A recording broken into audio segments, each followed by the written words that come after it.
মধ্যপ্রাচ্যের অন্যান্য দেশের পাশাপাশি কাতারেও পালিত হয়েছে পবিত্র ঈদ উল ফিতরের নামাজ।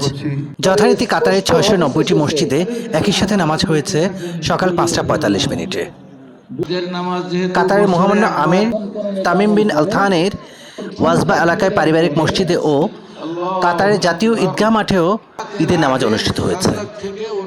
তারই ধারাবাহিকতায় কাতারস্থ বাংলাদেশ দূতাবাসের সহযোগিতায় Bangladesh MSM school and college কাতারে স্কুল মাঠেই পালিত হয়েছে পবিত্র ঈদ উল ফিতরের নামাজ।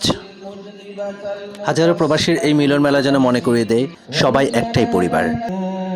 প্রবাসীর আনন্দ ভাগাভাগি করে নেওয়ার নির্মল প্রচেষ্টা।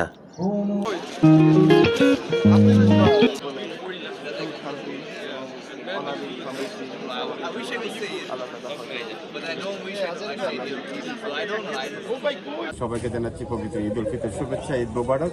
বাংলাদেশে যারা আছে সবাইকে জানাচ্ছি ঈদ মোবারক। সবাইকে আমরা প্রবাসীর পক্ষ থেকে সবাইকে জানাচ্ছি ঈদ মোবারক, ঈদ মোবারক, ঈদ মোবারক।